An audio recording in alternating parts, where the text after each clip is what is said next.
Thank you for choosing El Monte RV. It's our mission to provide the best possible service while you enjoy your vacation home on wheels. The following video tour will demonstrate a few simple instructions and precautions that will ensure you have a safe, fun-filled trip. Please keep in mind that any differences between the information displayed in this video and the actual motorhome you've rented will be demonstrated by the checkout attendant.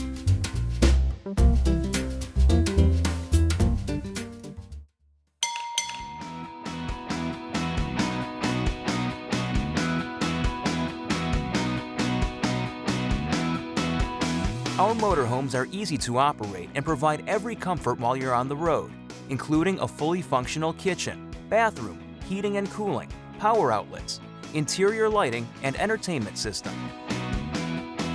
To begin, let's take a few minutes and look over the core of your RV, the power and water systems. All of our motorhomes come with a power cable that supplies 110-volt electricity from an external power source or shoreline power. To hook up shoreline power when parked, pull the electric cable out of the exterior side compartment. In some cases, the plug will not fit, so we've provided an adapter for you. When ready, connect the cable to an outlet. While plugged in, you will have power for all outlets and electrical appliances like the microwave and air conditioner, and the connection will slowly charge the batteries for the motorhome. In some RVs, you may need to reconnect the cord back to the RV receptacle when disconnecting from shoreline power. This will re-establish the power supply from the generator to the RV. Just like external power, all of our motorhomes are equipped with a 110-volt generator that provides electricity and can be operated while driving or parked. Since the generator uses the main engine's fuel supply, it will not operate if the level is at or below a quarter of a tank. To start the generator, first turn off all electrical appliances, especially the roof air conditioner. This will prevent overloading during the power-up phase. Then locate the start button on the monitor panel or on the dash. Press and hold the start button until the generator has powered on. Once the generator is running, wait 2 to 3 minutes before turning on any electrical appliances. It's recommended that you check the generator's engine oil level every 25 hours of use. Simply remove the panel on the outside of the vehicle and examine the dipstick. If you experience any problems with the generator, please contact our El Monte RV on the Road Support Center for assistance. The water heater, furnace, stove, and oven run on liquid propane gas, or LPG. The refrigerator can run on either propane or electricity. The propane tank is located in the side compartment outside. On the right is the main shutoff valve. With normal use, there is enough propane gas to last about a week. If the level drops below 1/4, then it will need to be refilled at an RV campground, truck stop, or gas station. The attendant at these locations will fill the tank for you.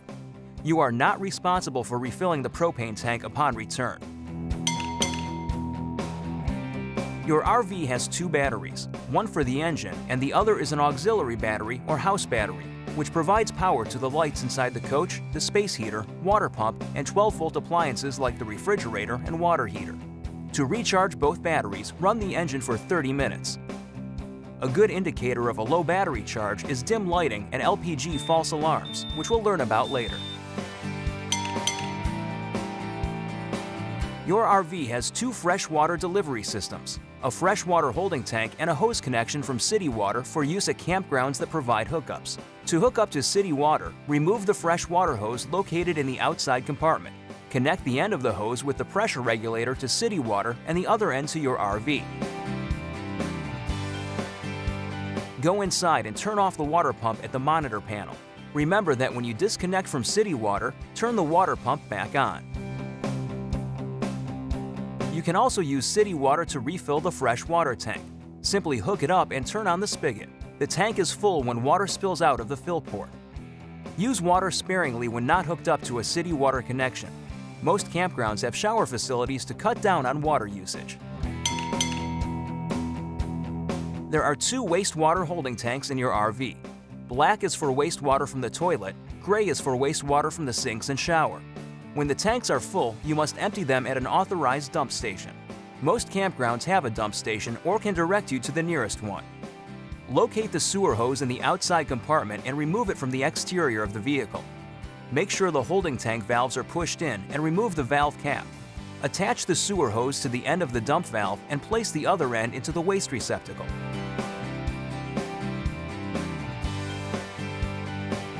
Empty the black tank first by pulling out the larger of the two handles. Once empty, pull the smaller valve handle from the gray tank. When the tanks are empty, close both valves.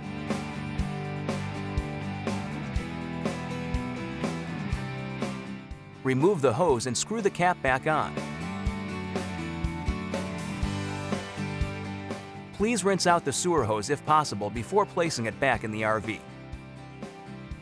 We provide 1 roll of toilet tissue and 1 packet of toilet chemicals at the beginning of your trip, and you will need to replenish these along the way. We recommend you only use single-ply toilet paper to avoid clogging the system. Extra toilet chemicals can be purchased at most RV campgrounds. After dumping, you must put new toilet chemicals back into the tank. To do this, go back inside the RV. Then add the manufacturer's recommended amount of chemicals from the packet directly into the toilet. Depress the flush handle on the toilet for 30 seconds. Now that we have taken a few minutes to learn about power and water, let's step inside the vehicle and check out the system center and the comforts of your RV. The monitor panel or system center is usually located near the kitchen sink or side entry door. Indicators on the panel show the levels from the fresh and wastewater tanks and propane.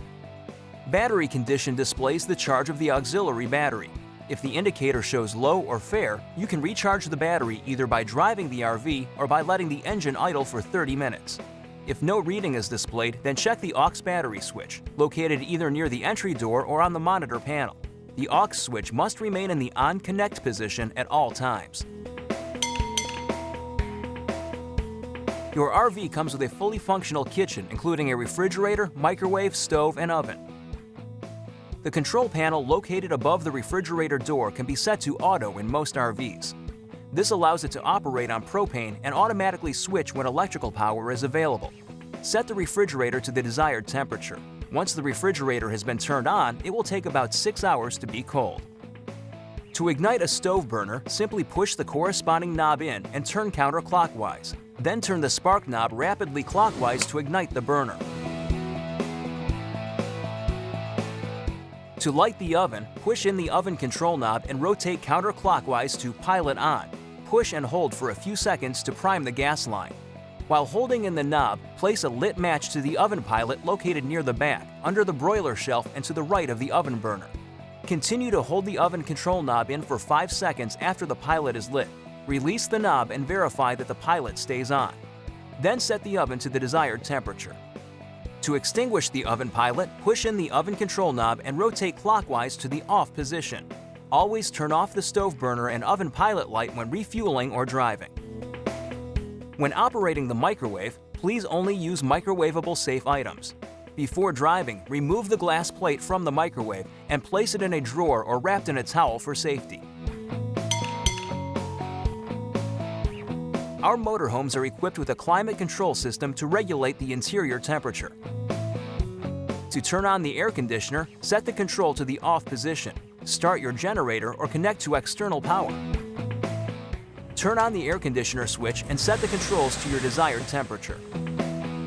Please note, the air conditioner can only cool up to 20 degrees below the outside temperature. The space heater is controlled by the thermostat. Simply turn it on and set it to the desired temperature.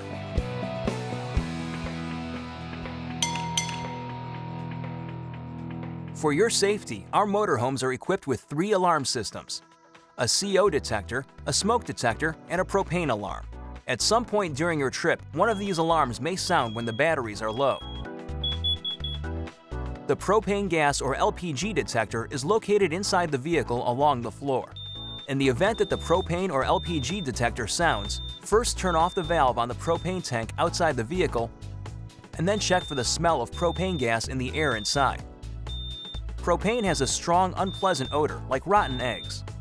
If you smell propane, air out the RV by opening all of the windows, door, and vents.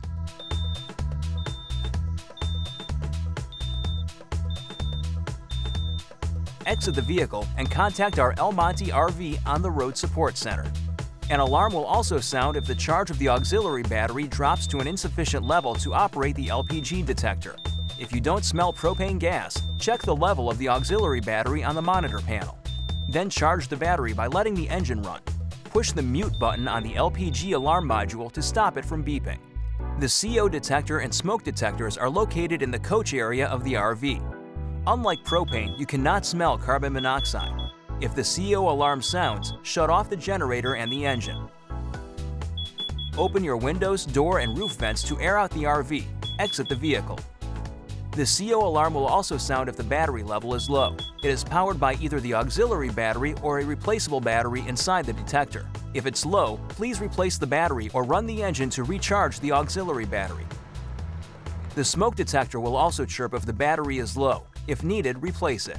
Please note that the LPG and CO detectors can react to some chemicals in hairsprays, colognes, and cleaning products. In order for the refrigerator to operate properly, the motorhome must be level when camping or parked for the night. To level a Class C motorhome, first place the level provided on a flat surface. If the bubble is at least halfway in the center ring, your RV is level and requires no further action. If the bubble is not centered, you will need to determine in which direction the motorhome should be elevated by leveling blocks. If the bubble is more towards the front of the motorhome but in the center, place the leveling blocks in front of both rear wheels.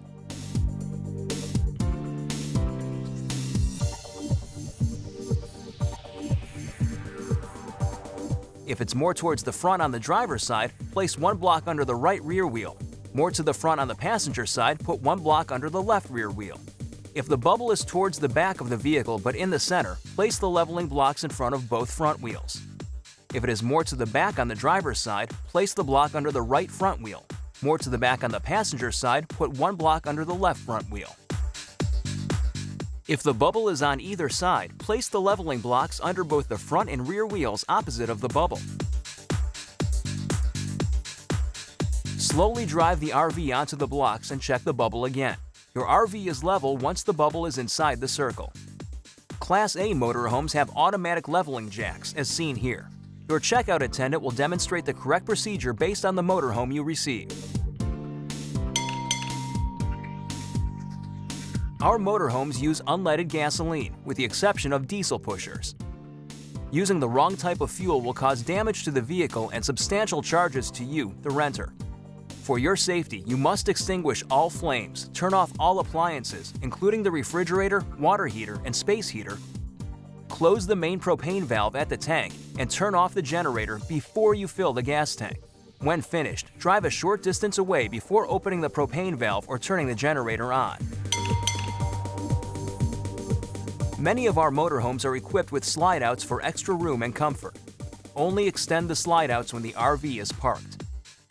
Before using the slide-out, make sure that there is enough room on the outside of the vehicle to accommodate the additional space. On the inside, clear the area of the slide-out from any obstructions and items. For your safety, never stand on or sit on any portion of the slide-out when in motion.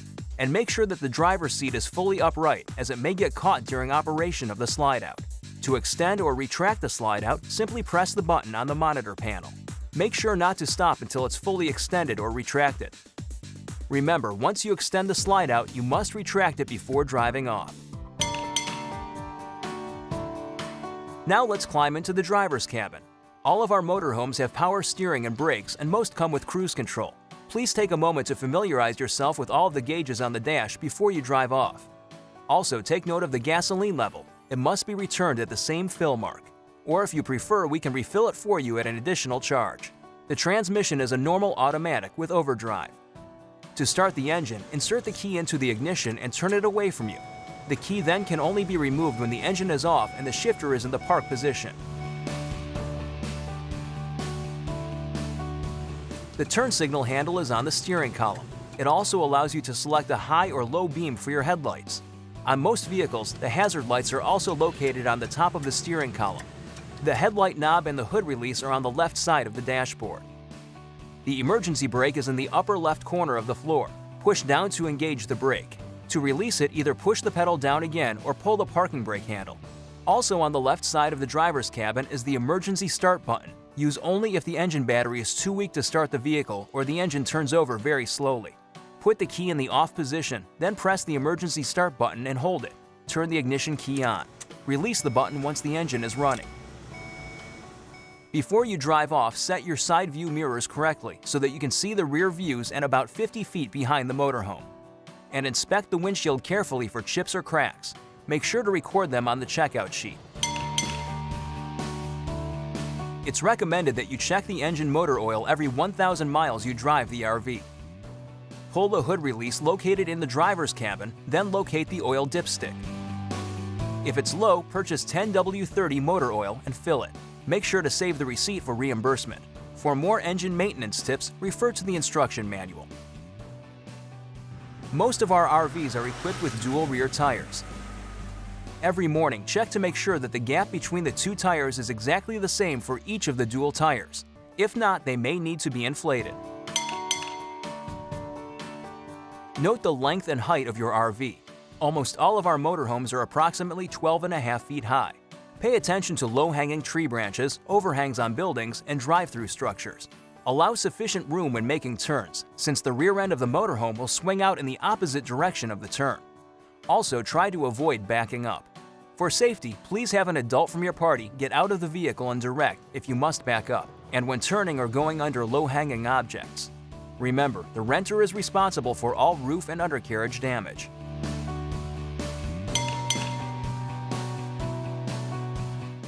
If you experience problems or have questions regarding your motorhome during the rental period, please consult your instruction manual or contact El Monte RV on the road support at 1-800-367-4707 or email roadsidegroup@elmonterv.com.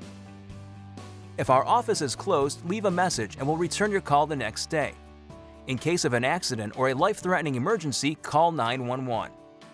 For repairs that will cost over $75 or tire issues, contact the El Monte RV on the Road Support Center first for assistance.